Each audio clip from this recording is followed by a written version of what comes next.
sunod na radyo. Naguna sa Katilingban, onsiya 16 sa inyong mga radyo. DYTI. Open for bukas na panagsubi. Mga kaigsunan among mga pagtimbaya usab sa tanang mga kawani ug tagdumala sa Bohol Tropics Resort. Mao kini ang wedding destination. Ang Bohol Tropics Resort, mga kahigalaan, ana kanal sa Graham Avenue ning Dakbayan sa Tagbilaran. Sa nagkrinlain ninyo nga mga kasaulugan, wedding celebrations, birthday celebrations, baptismal celebrations, reunions, ug uban pagyud nga mga kasaulugan, ayaw kalimot, go to the function destination, Bohol Tropics Resort.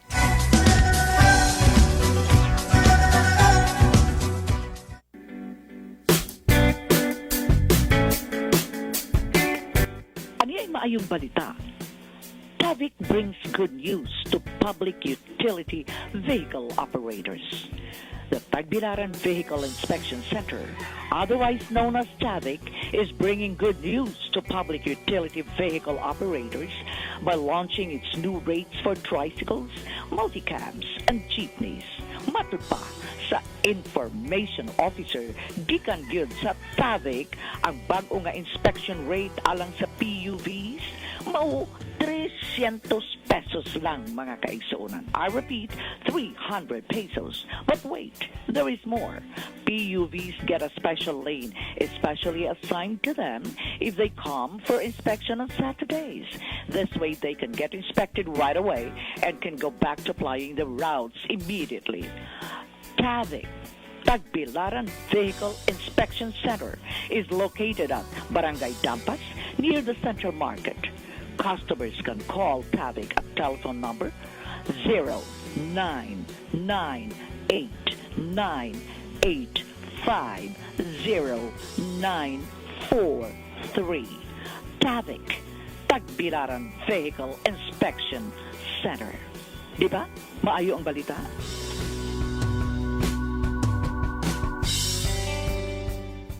Maayong balita, mga kaigsuunan. Bukas na usab ang Umaya Restaurant. Bisitahe sa nga Umaya Japanese Restaurant. Umaya Japanese Restaurant.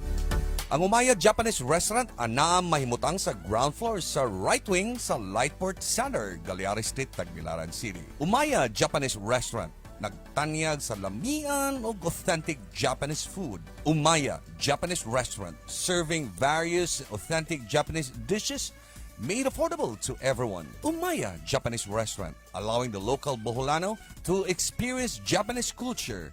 Umaya Japanese Restaurant, gipanag-iya sa Abela Yamada family o gidumala ni Jane Doren Abela Bungabong, usa ka magtutudlo sa University of Bohol College of Hospitality Management Tourism. Umaya Japanese Restaurant, lamian gyud mga sano.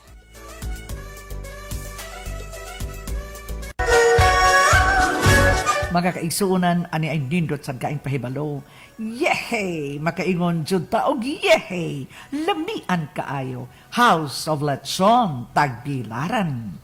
Limpyo kaayo. House of Lechon, Tagbilaran. Duol ra kaayo.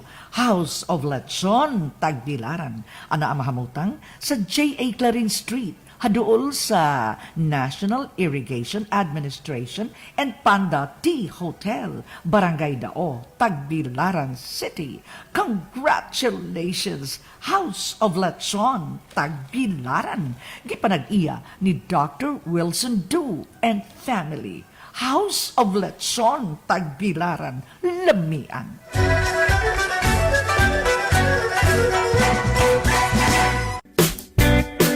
Dynamic Power Marine and Industrial Hardware Incorporated. Dynamic Castings, makers of world-class marine propellers since 1968. Ay kalimot, this is the power to propel you further. Mao kini sila mga kaigsuunan ang mutubag sa imong mga suliran kabahin sa land generating sets, enclosed type, open type, ingon marusab sa reverse osmosis system, water solutions o dynamic castings marine propellers, 3 to 5 blades. Tawagi lang ang telephone numbers 0917-546-7444 or telephone number 038-502-0120. Dili gani, adto lang mo sa internet, inyong i-browse ang Bohol at dynamicpower.ph or www.dynamicpower.ph. Mga kaigsuunan, Dynamic Power, Dynamic Castings, gipanag-iya kini ni Mr. and Mrs. Edward Ngo. Ang kapika sa kinabuhi ni Mr. Edward Ngo, wailain kundili usa ka buholana nga mao si Mrs. Medi Gonzaga Ngo. Ani ay maayong balita, mga kaigsuunan. Ang Do Exam Marketing Incorporated ug ang Suzuki Philippines Incorporated kauban sa ilang bag-o nga gibuksan nga tindahan, gibuksan kini ni atong Marso 30, 2019. Nga mao ang Suzuki 3S Concept Store, adunay service, spare parts, sales. Diha kini mahamutang sa J8 Larin Street, Tagbilaran City. Haduol kini sa Tagbilaran Puriculture Center and Maternity House. Ang Suzuki 3S Concept Store, kauban sa Do Exam Marketing Incorporated, nagbaligya kini sa Smash Motorcycles. Ani ang guidelines kung mopalit ka og Smash Motorcycles. Ang Smash with drum without disc brake motorcycle. Cash price ni ini, barato lang kaayo. Unya, ang down payment labi pang barato. Adto dayon ang Suzuki 3S Concept Store kay ang down payment nini karong panahon na barato lang yun. Dunay mga bulok na kalinlain. Smash red, smash yellow, smash black, smash matte black, smash violet o smash pink. Matagpalit nimo sa smash drum without disc brake, aduna kay libre nga one-piece helmet, one-piece jersey, 100 pesos worth of gasoline, CTPL insurance, 1-year MC registration. Laing klase sa Smash motorcycle nga imong mapalit, mao ang Smash with disc brake. Barato gihapon ang down payment. Ang mga kolor available while lain kundi ang matte gray o blue Smash motorcycle. Ang freebie mga kaigsuunan kan gitawag natong libre, one-piece helmet, one-piece jersey, 100 pesos worth of gasoline, CTPL insurance, 1-year MC registration. Kining tanan mga kaigsuunan imo lang makuha sa Do Exam Marketing Incorporated o sa Suzuki Philippines Incorporated. Suzuki 3S Concept Store diha sa J8 Larin Street, Tagbilaran City. Dakong balita mga kaigsuunan, diha gyud sa Suzuki o sa 2XN. Kung buot ka nga makuha og motor nga Smash, 2,000 kapin na lang ang imong down payment. Dili na 4,000 kapin. It's only 2,000 pesos plus. At tuadayan ang maong buhatan. Tugang naghatag ko kinabuhi sa atong tulumanon ang nabantog na kaayo nga Coco Grove Tourist Inn. Coco Grove Tourist Inn. Gipanag-iya o gidumala ni Miss Adoracion Doy Penales. Coco Grove Tourist Inn ang naakri mahamutang sa haduol kaayo nga lungsod sa Dawis, Circulado Street, Poblacion, Dawis, Bohol.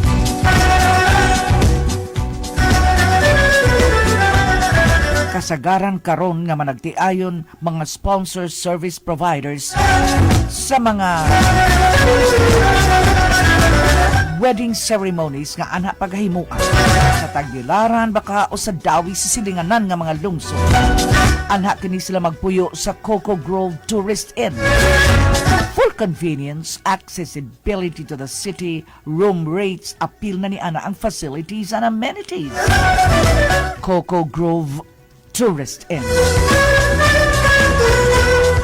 Giving complimentary breakfast, free round-trip airport and seaport transfer, with no charge for children 7 years old and below who will be sharing bed with the adults. Ayaw kalimot mga kaigsuunan, ang Coco Grove Tourist Inn fully air-conditioned, Adunay cable television, hot and cold shower, coffee shop, a mini conference and function room. Adunay dako nga parking area, laundry service, local tour arrangement, rooftop dining, free Wi-Fi access, standby generator, mangrove viewing, Coco Grove Tourist Inn. Telephone number 038-502-3285, 0917-304-0948, 0999-508-7362. Coco Grove Tourist Inn.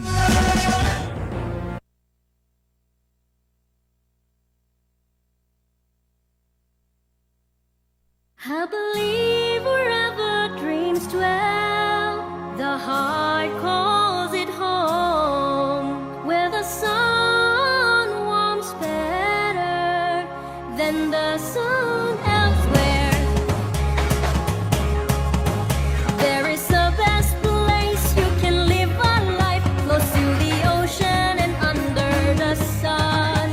It is in the heart of the island, a piece of heaven we call Palau. Get the best of both worlds, enjoy country life near the city. Ashira Crown Katarman, basta Ashira, sigurado ka. Ashira Properties Development Corporation. Ang presidente o CEO kanang Chief Executive Officer sa Ashira Properties Development Corporation way lain kundili si Silwin Bomeliano. Ang Finance Director o Treasurer si Erlinda Hadraque Bomeliano. Ang ilang address, Lightport Center, 2nd floor, Galliari Street, Tagbilaran City. Telephone number 0384112311. Ang services, pagpamalit ninyo sa yuta sa barato lang nga presyo. Ay kalimot, basta Ashira, barato ra. Basta Ashira, at timanon ka. Basta Ashira, sigurado ta.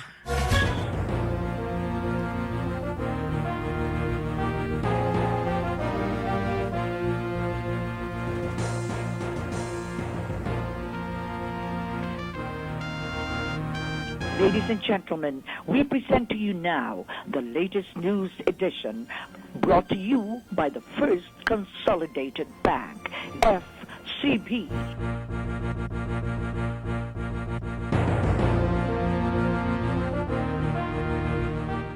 Gentlemen, here now is the latest news brought to you by First Consolidated Bank. On the headline, Tagbilaran Police Arrest Robbery Suspect. For the details of our news, before anything else, let's listen to these wonderful reminders from First Consolidated Bank.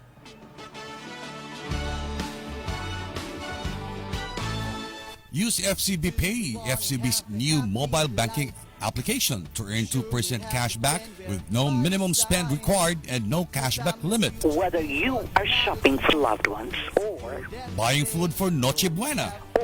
rewarding yourself this Christmas, Use FCB Pay to pay for your Christmas expenses.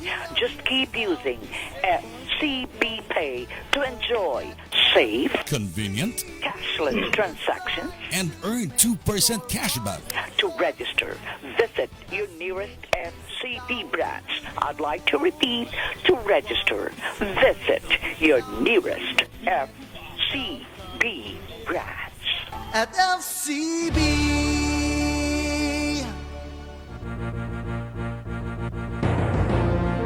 And now we return to our newscast. Tagbilaran police arrested a robbery suspect with the help of bystanders on December 6, 2021, according to a report released on December 9, 2021. The police identified the suspect as Hermogenes Hitgano, 44, a resident of Barangay Cugon, Tagbilaran City. Police said that the suspect allegedly forced his way into an auto shop located in Barangay Cogon. The suspect entered the shop's premises via a hole on the wall that's supposedly to be used for an air conditioning unit, the report bears. The owner of the shop, identified as Brian Besa, and his wife were the ones who discovered the alleged crime after they went to the shop after having dinner.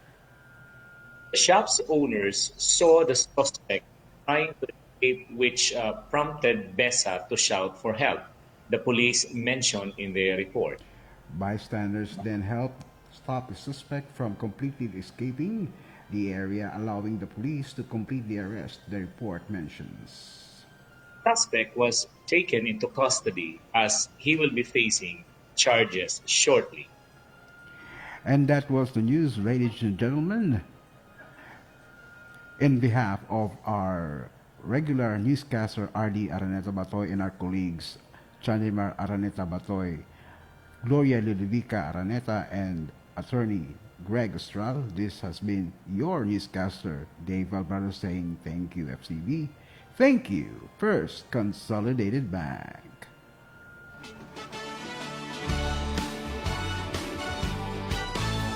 Use FCB Pay, FCB's new mobile banking application, to earn 2% cash back with no minimum spend required and no cashback limit. Whether you are shopping for loved ones or Buying food for Noche Buena. or rewarding yourself this Christmas, Use FCB Pay to pay for your Christmas expenses. just keep using FCB Pay to enjoy safe, Convenient cashless transactions. and earn 2% cashback. To register, visit your nearest FCB branch. I'd like to repeat, to register, visit your nearest FCB branch. At FCB.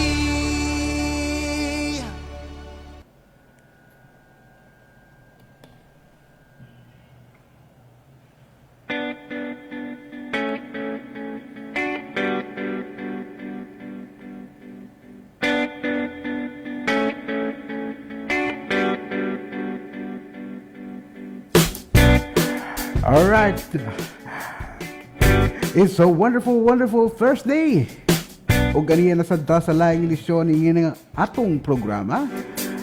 Ang Open Forum bukas nga panagsulti ay sa tibuok kalibutan. It's a brand new Thursday, may ngala. It's the 9th day of December 2021. Pila na lang katong. Pasko na po ito. Bago na pong tuig. But before anything else, no, kita na ito makalimtan. Ato na sa siguro ipasupot, no, itong mga buluwanon ng pamulong gikan ni First Lady Jenya.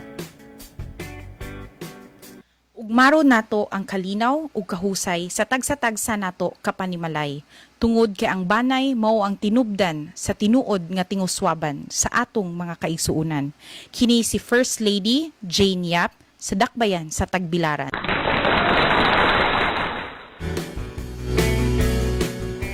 Alright, ato nang pasupot kaninyo, no, ang mga pipilang mga pulong sa kaalam ni First Lady Jane Yap. Ato mga kanunay nga ipadungog kaninyo sa matagarong ugon niya sa tuhang nga tulumanon ang Open Forum bukas nga panagsulti ay sa tibuok kalibutan. It's another Thursday, so diyan na punta sa laing edisyon ni nga tuhang Rule of Law segment, no?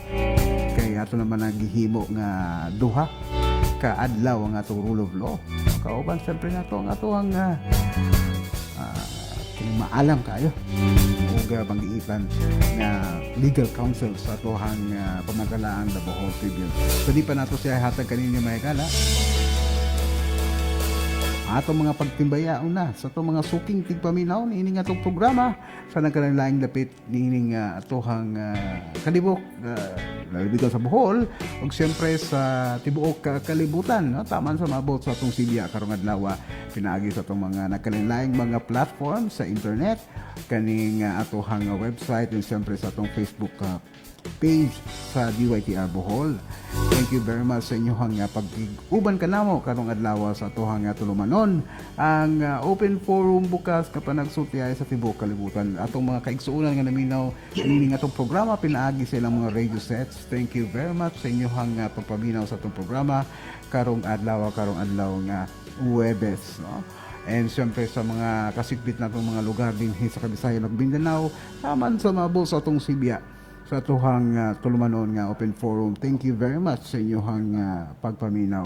Hinaututa nga anaa mo sa kapiskay sa panglawas, kaliwa sa mga hagit nga susama sa atong pandemya karon og atong ipagpasalamat, no, sa tuhang labang makagagahom sa tanan nga nagkakunhod na ang mga kaso sa COVID din og hinaututa nga magpabilin ngun ani, no, hangtod sa pipila ka mga adlaw nga umaabot. Mao na nga ang atong yung pagpangaliya sa kitasan di din nato undangon. Mao na nga ang general, no, atong ipasupport, no, ang atohang kanunay gud nga ipatugtog nga awit isip atohang pagpangaliya sa kitasan.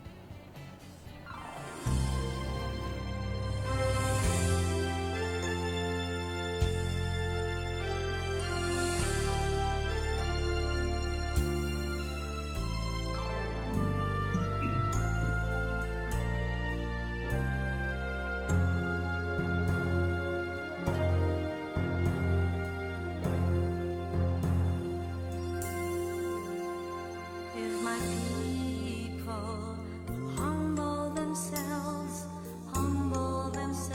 and pray, if they seek my face and humble themselves and turn from their wicked ways, I will hear from heaven and forgive their sin. I will hear from heaven and heal their land. Lord, heal our land. Father, heal our land. Hear our cry and turn our nation back to you. Lord, heal our land.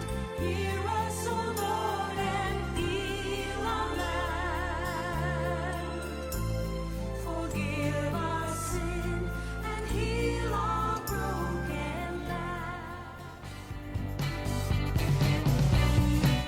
Alright, mao nga kanto ang atuhang awit sa pagpangaliya sa kitasan nga atong kanunay gud nga ipasupport kaninyo sa atuhang mga sukiki paminaw nga aron unta nga hatagan na ta, og hingpit nga kasulbaran sa atong problema, dili lang kay kini nga atuhang giatubang nga pandemya kundi dili uban pa natong mga hagit nga gitubang sa atong kinabuhi matag adlaw. Alright, may gala ato lang ipasupport kaninyo, ato lang nga dawaton sa atong tulumanon, no, ang nagyud ang atohang kining kauban sa atohang segment karon, no, sa atong rule of law segment sa atohang tulumanon nga open forum bukas nga panagsulti ay sa tibuok kalibutan. May lain kundi ang atong bangitan nga abogado, ang dekano sa College of Law sa University of Bohol, ang atohang silingang opisina. Way lain kundi si Attorney Greg Gustral. Mayong sayong kahapon, mayong udto nimo, Attorney Greg. Yes, Dave, mayong sayong kahaponon, mayong udto, mayong gabi kanatong tanan o lain usab nga edisyon sa ato ang programa ng Open Forum bukas nga panagsultihay. So, salamat ako, Dave, sa atong panag-uban karon. Ang hinaot ko that in the next few minutes naatay daghan nga mahisgutan, makahatag kita og mayingon ta po nga og mga appropriate nato nga mga opinion, no, mga hunahuna, mga impormasyon ngadto sa ato mga suking tigpaminaw. Right. Thank you very much, Attorney. Well, sugdan nato, no, kay panahon man tayo sa iting eleksyon karon. Ang matud pa nila, no, kining nabasa nako sa usa ka kining or nadungog rather, no, sa atuhang Sibya diri sa atong DYTR, kini bitaw nga issue kabahin ni ining vote buying, no, ug pipila ka mga semana, no, ato man tong nahinabi si Attorney Ona, no, Yes, yes, Dave. na diin na iya pong gi pasupot ang iya hapong mga panahom kabahin sa vote buying, no. Og unsa man gyud ni ang kaso ani attorney, no, sa suma sa imuha nga nahibaw-an kung ang usa ka tawo nga modawat kinta og kwarta, no, atol sa eleksyon ba ni siya or kinahanglan ba gyud nga anha mismo sa election day siya magdawat ang makaingon ta nga vote buying na siya o pwede pod ang kining vote buying mahitabo prior sa election day. Okay, Dave, no? Kung atong tanawon lang ang terminolohiya nga vote buying, no? Ang buot pasabot lang ana duha ka partidos ang involved, no, sa Okay. mong sitwasyon. Nata ang voter nga nagbiya sa iyahang boto in exchange for money or something that is valuable. So, murag hisgutan man ni sa atong speaker na sa una nga kung pananglit ang dunay panagsabot sa duha ka tawo diin ang usa ka tawo mohatag og kwarta in exchange for the vote, no, of that favors a certain candidate to be cast by a voter. So mo na ang maingon ta ko nga og bahagbong sa definition sa gitawag nato og vote buying, Dave. Okay. Kung ang wala na say attorney, no, wala siya kanang time frame, no, na for example ang nahitabo alleged niya vote buying kay nahitabo prior to election day pananglet 2 days 3 days before election day, can it be construed or matawag ba nato na vote buying na siya nga dili man atol sa eleksyon? Well, maingon ta po nga, Dave, no, ang consummation gyud ana sa maong act is sa panahon gyud nga ang usa ka botante mo boto na, no, mo cast sa iyahang boto or if not during the election period nahisgutan naman ni Attorney Ona sa lente nga pananglit hatagan siya kwarta para dili siya mo botar sa usa ka kandidato, meaning dili na lang gyud siya. So even though preliminary activities may happen, no, prior to the election day, pero maingon ta po nga og all the requisites will be complete, no, sa panahon gyud nga mubuto na ang usa ka tawo. Okay. In this case, Tony, pananglit ako, usa ko katig paniid kinta. No, nakita na ko nga naagoy kanang nag-exchange sa akong atubangan kinta ang usa ka tawo og siguro mamalitay og boto, no. Ako sa ato ba gitawag na to caught in the act, no. Red-handed gyud na siya, naatubangan gyud nimo. So makita gyud nimo.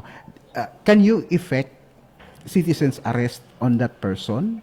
Or for example, if the crime was committed in front of a law enforcer, can that be something na idakpon niya dayon kay naman na siya, nakita naman niya kay mao man na, di ba, ang rule na pag nakita gyud nimo ang akto sa crime kay pwede nimo namang dakpon dayon? Okay, Dave, no? Naatay kuan exception man sa gitawag nato og mga warrantless arrest, no?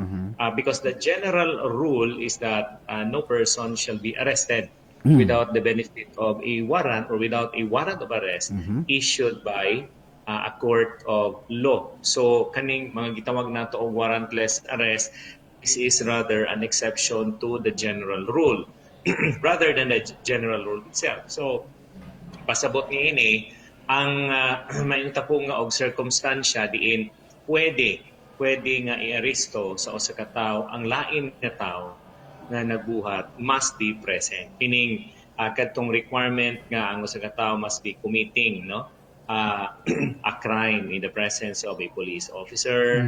Okay, so kani siya, Dave, o dapat klaro gyud no nga dunay krimen nga gihimo. Kay kung dili gani klaro inighimo na ana og inquest investigation pod sa fiskalya, posible nga buhian ra sad ni sa ato ang fiscals mga fiskal na to gumikan kay dili klaro ang ebidensya, Dave. Okay. Sa atong nabasa nga kining balita, no, attorney, na diin mo iskapo na unta tong suspect, no, padung sa iskapo pero napugnan siya sa mga bystander. What if wala man gud na mention, no, sa balita kag gikulata ang suspect, napugnan lang, no? What if nakulata ang suspect unya na ay naka-sustain ang suspect og severe injuries gumikan kay gikulata sa mga bystander? Pwede ba katong suspect mukiha sa mga bystander nga mikulata niya og physical injuries? Alright. Now, sa ingani, Dave, no, ang atong mga otoridad manggod, they are allowed to use reasonable force, no, in order to apprehend the suspect. Suspect pa lang itawag na to, ana. When you talk about reasonable force, pasabot ana pananglit kung ni attempt og ikyas or if not mingsukol, no, ang ato ang mga arresting officers are authorized under the law to apply reasonable force only for purposes of effecting the arrest. So tan-awon man na sa korte, Dave, kung pananglit basin og sobra rasad pod, no, ang force nga gi apply sa tuang mga tao nga nag-aresto. So ing ana gani, Dave, no, doon na possible criminal liability ang arresting officer gumikan kay nag-apply kini og excessive force, no. Apan mo lagi na, no, kasagaran po ana mga arresting officers mo claim man gyud, no, nga mauni ang extent sa iyahang injury nga na-sustain gumikan kay ni bunlot sa iyahang pusil, or if not may kuha bang hinagiban, kutsilyo ba, sundang or whatever. So this compelled the police officers to apply force in order to neutralize, in order to kanang maingon tapunga og para madakpan gid nila, no, ang maong tao. In this case naman, attorney, no, ato hypothetical ra magud ni, ang katawhan man gud ang inflict og injury sa suspect kay para mapugnan nila ang suspect to the point nga ilang nakulata og na hatagan og kay tawag nato nga sustainable injuries kinta ang suspect. Liable ba ang katong mga ordinary citizens nga nagpugong para dili makaiskapo ang suspect og kaning mga what they call this kining charges? Okay. Now, ako, Dave, no, I will not say nga liable. I will not say also nga dili liable. Tanawon ni siya nato sa circumstansya, tanawon ni nato sa mga testimonies, sa mga eyewitnesses kung giunsa, no, giunsa pagdakop, no, pananglit ang usa ka tawo kuan na gyud maayong tapunga og wa mo offer og resistance, way pagsupak, no, sa gihimong pagdakop apan bisan pa man niana gikulata pa man gihapon, that is not reasonable anymore. Pero kung ni sukol gyud, di man pod ang lisod man gud, Dave, no, lisod man gud nato iingon nga tungod kay nabunog dili na reasonable or tungod kay nasamdan excessive na ang force nga gi-apply sa pagdakop. What if kinahanglan gyutong buhaton para madakpan lang gyud ang maong tao? So mao na nga I will not sa sitwasyon nga imong gipakita kanako, I am not going to say liable or not, depende na siya makita man o binasi sa mga testimonial evidence, binasi sa kaning gitawag nato og forensic evidence, kung kuan ba excessive ba ang force nga gi-apply. So magdepende maghihapon na sa circumstantial, so case to case basis kinta, no. Does it follow nga ang usa ka tawo nga gikulata sa katawhan tungod kay siya ang gikatahapan kinta nga nangawat ba or nanulis ba, it doesn't follow it, but it will depend on how the person will present his case to the court. Yes, yes, Dave. Okay, daghan man ang versions, Dave. Bitaw. Yeah, ang court na maoy may nga po nga og evaluate no kung kinsa nga version ang credible. Kay all this also applies to law enforcers, no, na posibleng excessive pod ang ilahang kining paghatag og puwersa aron ma-effect ang arrest. Is that correct? Yes, Dave. In fact, usa ni siya sa mga issues no kaning nakapending karon sa ICC or International Criminal Court kaning may tapong og ang pagsuta ba no kung ang nahitabo nga kamatayon sa usa ka drug suspect was a result of maingon ta po nga og bisan og legitimate police operations na but was there excessive force that was applied by the police no in effecting the arrest of the person. So usa ni sa mga issues nga naakaron nakabasa man tag ginagmay sa kadtong na-order dito sa pre-trial chamber authorizing the investigation. So naana nang nakadetalye ang mga excess forces allegedly nga gi-apply sa ato ang mga kapulisan. So ang punot dulo ani is that we need to be careful, no? And how we intend to apply the force in effecting the arrest. So mo na ang pasabot nato nga matawag nato nga lesson, no? Na yes, makita nato dinhi na even if kanang bystander lang ka dili tungod kay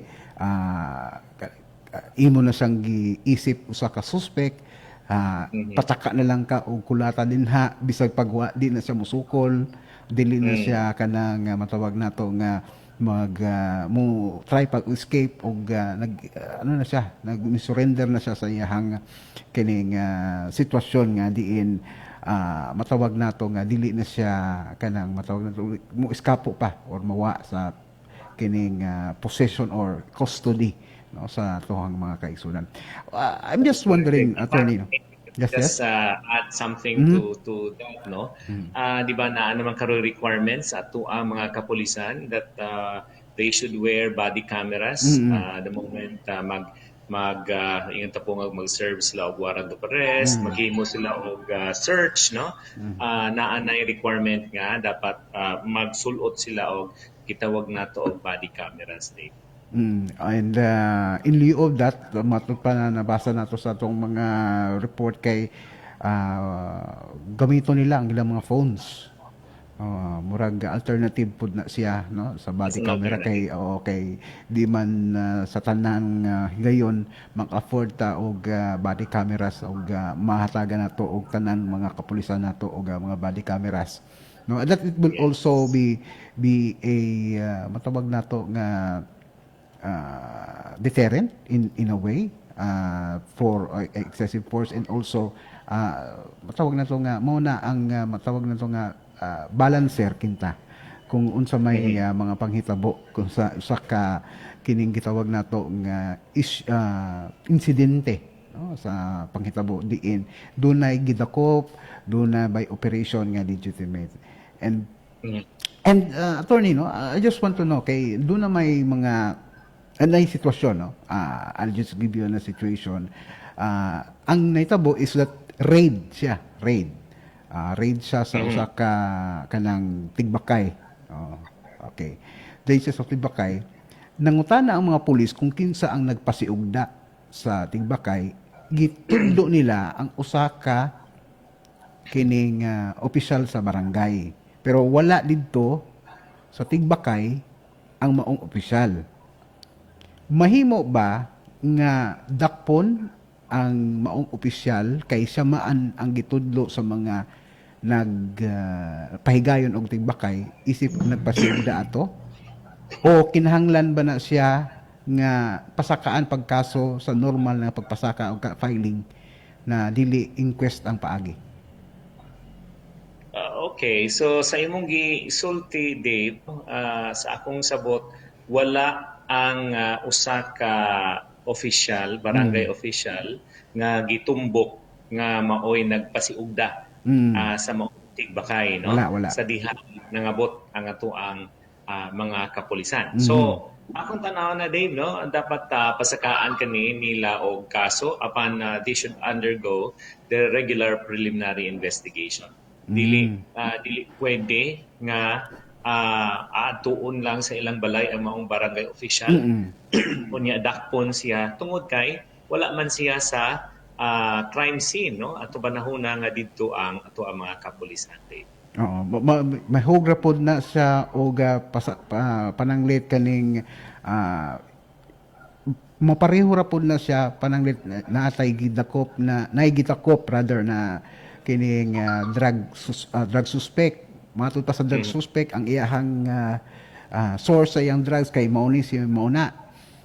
Unya di mo pwedeng dakpon kadtong imuhang ang gitudlo nga source kay wala man siya atol dito sa pagdakop.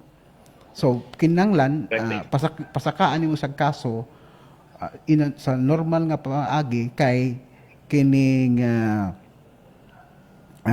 kitawag nato nga wala man sa dito atol sa raid ba or sa kaning buy-bust operation, so makinanglan yun nga lain na yun nga kaso ang paagi ani dili na inquest proceeding.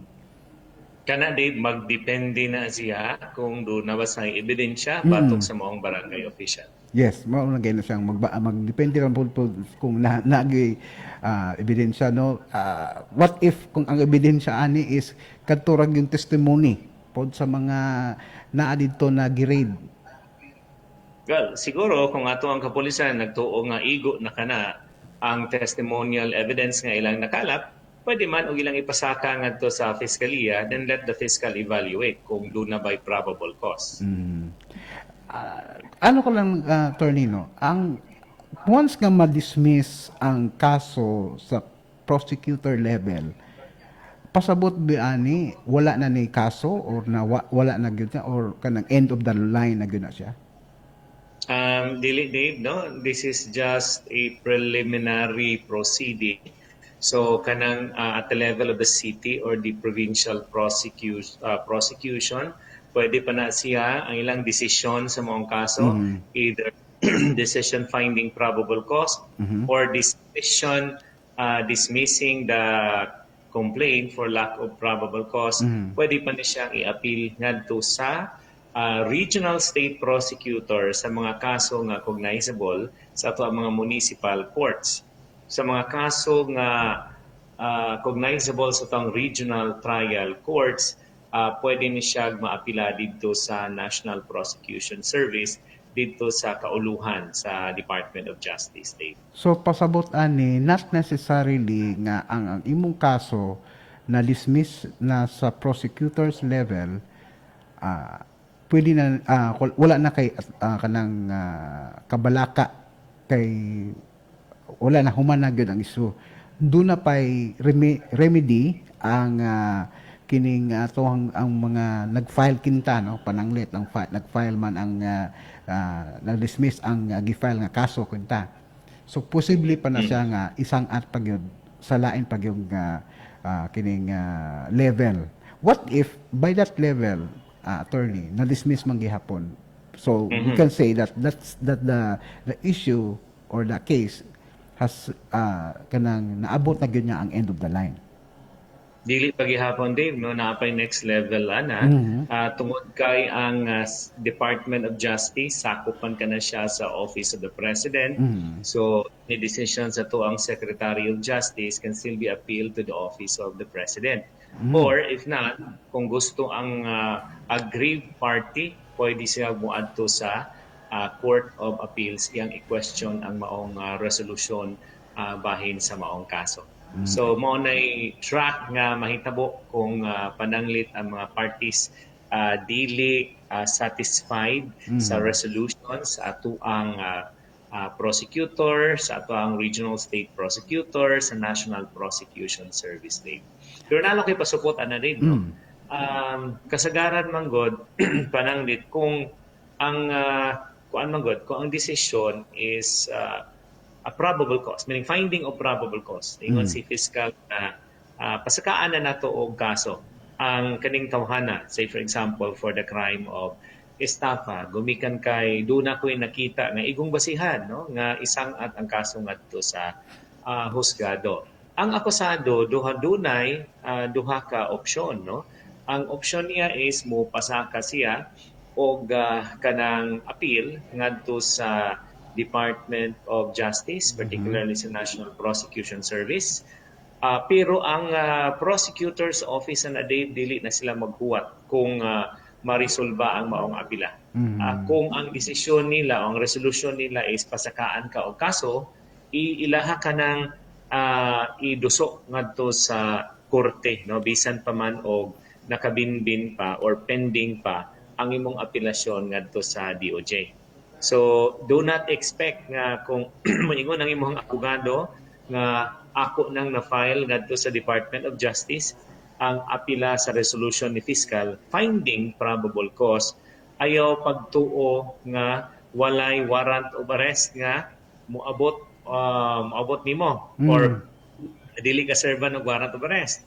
Gumikan kay ang pag-file nimo sa maong petition for review ngadto sa Department of Justice, dili kini makapugong sa ato prosecutor's office pagpasaka sa kaso o dili sad kini makapugong sa ato korte sa pag-issue og warrant of arrest. Ang epekto lamang ni ani Dave, no, pananglit na file gyud, no, ang apila ngadto sa higher authority, pwede ka nga muhangyo sa korte diin nakapending ang imuhang kaso nga i-defer lang una, no, say binisaya ana kanaunang dili una murag i-postpone postpone i-oktaba nila, no. I-oktaba una, no, ang pag-hearing sa maong kaso gumikan kay duna kay pending petition for review. Apan ang maayong tapunga og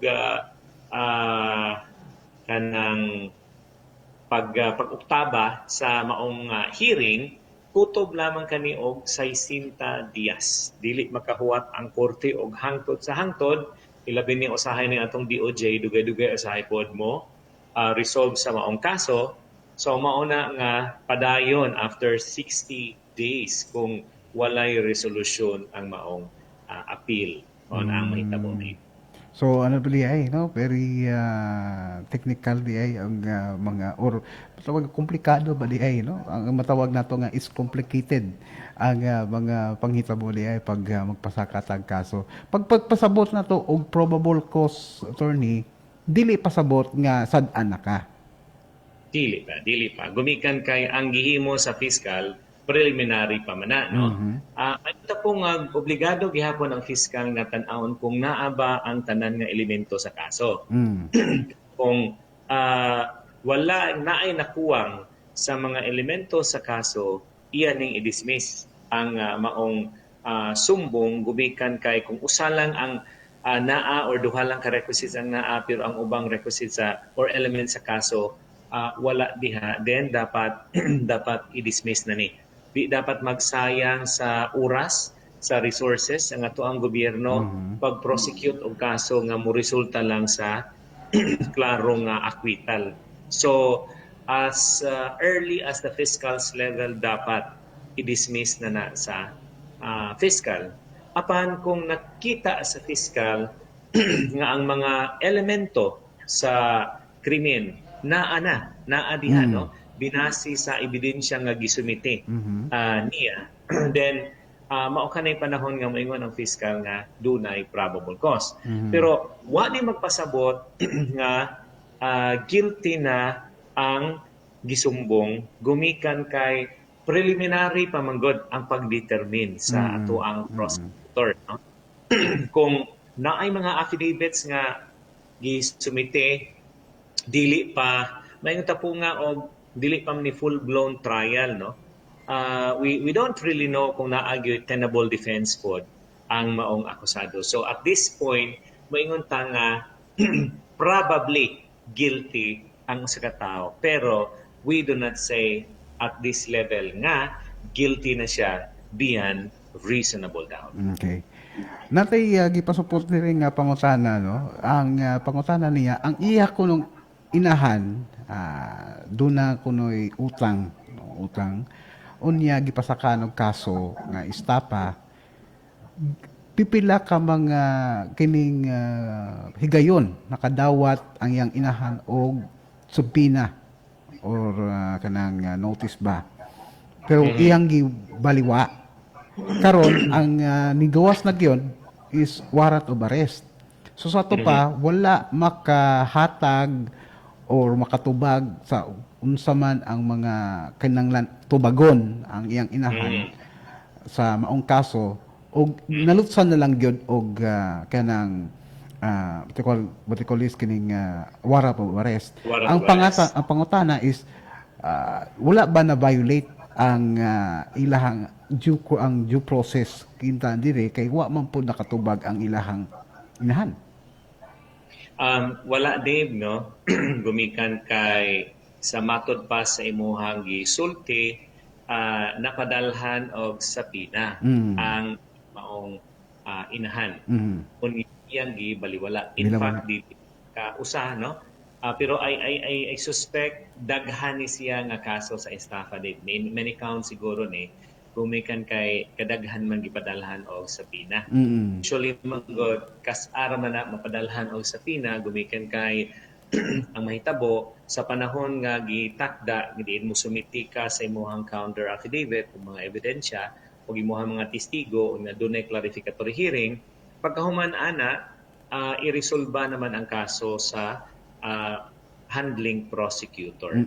Pero in this case na notified ang mayon tapunga og ang akusado nga doon na siya sa gikan sa fiscal pero iyang gibaliwala pasabot niini gi-waive niya ang iyang katungod nga mo presentar og ebidensya dito sa prosecutor's office. Mao to nga ang gihimo sa prosecutor iyang evaluate ang mga ebidensya nga gisumiti sa complainant nga binasi niadto nakakonclude siya nga dunay probable cause mo nang giduso ngadto sa korte day. Pero wa man pasabot nga dito sa korte dili na pwede mo present og ebidensya ang maong akusado. Pwede gihapon. Naa gihapon tay maingon ko nga og katungod ang akusado nga manalipod sa iyang kaugalingon dito sa korte.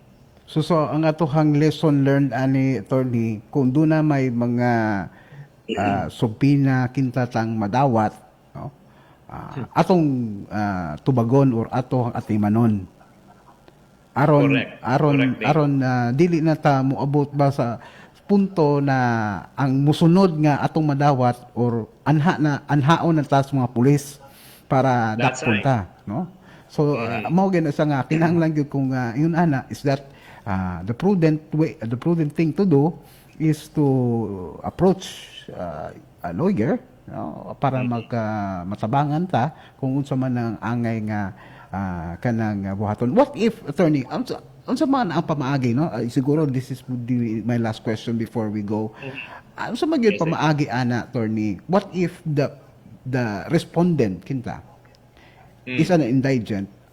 Automatic ba na siya nga pwedeng mudangop sa PAO o kinanglan assign sa korte ang PAO kaniya or how do we go about for a person who is indigent to get legal service, free legal service? Ang buhaton lang niya no aron dili na siya dili na madugay no sa dili pa siya moadto dito sa public attorney's office magkuha na lang siya sa iyahang barangay og certificate of indigency. Kunya iya kining dalhon dito sa public attorney's office. Of course, open ra kanang taga public attorney's office nga mohatag silang serbisyo. Gumikan kay ini-evaluate nila indigent man ka then that means that you are qualified for their services. Ato lang pong ipahibaw nga ang ato pong Integrated Bar of the Philippines na asay legal aid man ay nasa legal aid pwede po, no, pero maingon ta po nga og kuan man god, no, ang maingon tag maugiyahang mandato is kaning sa Public Attorney's Office. Pero ang Public Attorney's Office dili kani libreng serbisyo legal sa tanan, para lamang kani sa kadtong qualified sa ilang serbisyo. Ako i-clarify lang, Dave, na sila income requirement ang Public Attorney's Office. So, wa magpasabot nga kung doon na kay income, disqualified na ka automatically. Na sila income threshold nga ilang gitanaw. I just don't know how much. Pero wa magpasabot nga kung doon na kay trabaho, unya gamay ra to kag kita, gamay ra kag sweldo, automatic na kang disqualified sa serbisyo sa Public Attorney's Office. So not Ato lang, sulaye kay basin og qualified. Masuod ka kay not necessarily nga wala na nagtrabaho ka, ma-disqualify ka dayon. Yes, dili automatic, no? Dili automatic. Ang naitrabaho. Dili automatic disqualified. Oo. So, okay. Wa na gitay ikong panahon, no? Sa tuhang tulumanon karon nindot pagyud daghan pagyud rin matay mga ubay-ubay pagyud mga pangutana, pero ayaw ka bala ka mahigala kay ug mga adlaw na pagyud part 2 sa tuhang rule of law segment, so, sa tuhang tulumanon nga open forum. Kauban gyapon nato, no, siyempre ang atuhang abogado nga si Attorney Greg Austral. So, mga panghinapos na lang na pamahayag, attorney, no, sa atong mga suking tigpaminaw. Okay, thank you, Dave. Thank you sa tanan nato mga suking tigpaminaw. Sunod lamang kamo sa kanunay sa ato ang programa nga Open Forum. I'm sure from Monday to Friday, you will be enriched, no, by the discussions, by the ideas, by the information. Mayon ta po nga og gihisgutan dinhi sa ato ang programa tungod kay we are always maingon ta po nga og atong mission, no, dinhi sa ato ang open forum, labi na sa rule of law, is to give you information. So, mo lang today. Daghan kayong salamat. Bye-bye for now. All right. Thank you very much, Attorney Greg, sa imong mga buluwanon nga mga informasyon o mga insights, no, sa tuhang discussion karong adlaw. Wa gyud na tay imong panahon may gala, no? Atangin na lang, no, musunod na tong programa ang What's on in Panglao. Ug unya alas 2 nga to sa alas 3 ang newsmakers ug uban pa kauban nato sa tuhang Power to You Black sa tuhang sayong kahaponon dinhi sa DYTR ang tinuod nga radyo. Wag gyud ikong panahon. This is your friendly friend Dave Alvarado na namili tong ginaoton ta nga mag-uban ta sa sunod nga higayon sa tong programa nga Open Forum bukas ka pa nagsulti sa tibok kalibutan og DI bulawanong pahinumdom. Mga pagtimbaya gikan sa Richley Corporation, drinking water supplier. Ang Richley Corporation, mga kaigsuunan, nagsilbi na karon 24 oras matag adlaw, 7 ka adlaw matag semana. Dinhi sa nagkalain-lain nga barangay sa Dawis, San Isidro, Poblacion, Dao, Totolan, Tabalong, Katarman, Sungkulan, Biking, Mayakama. Mga barangay sa Panglao, Libaong, Bolon, Tawala, mga barangay sa Tagbilaran City, Mansasa, Bool, ug mga barangay sa Baclayon, Santa Cruz ug Libertad. Dili matugay, ilan ang pagasilbihan ang tanan nga mga barangay sa Dawis, Panglao, Tagbilaran City. For more information on water application, adto lang ang ilang Tagbilaran office sa Benigno Aquino Avenue, District Cogon kini og sa Tagbilaran City. Hatuol sa atong daan nga airport. Telephone numbers 0917-832-5450 o dili gani 0917-8244-340 or 0919-232-1192. Wato usab kamo sa Dawis o Panglao office. Diha gyud mamutang sa Barangay Katarman, Dawis, Bohol. Telephone number 1917-834-8210 or 0917-1280-161. Ay kalimot, Richley Corporation, drinking water supply.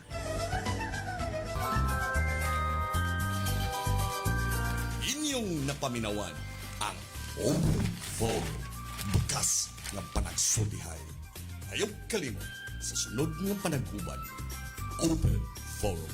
Bukas ng panagsulihan.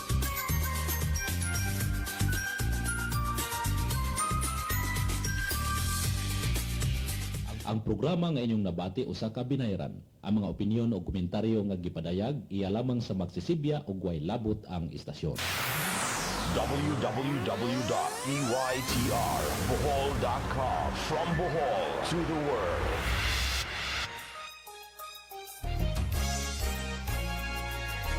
Mayong buntag maring dolor. Nga naman taong sa'yo pagani sa buntag, nagdali naman ka. May buntag po diha Maring Iska. Nagdali lagi ko Maring Iska kaya aron duol pa priority number na ako makuha sa ball like. Kaya labing daghana ra bagid kaayong mamayad sa ilang opisina. Oy, unya sayang atong oras ug ihulat para lang makabayad sa og bayron sa suga. Ay, sabi ba na ako kung sa emergency ni mo, Mare?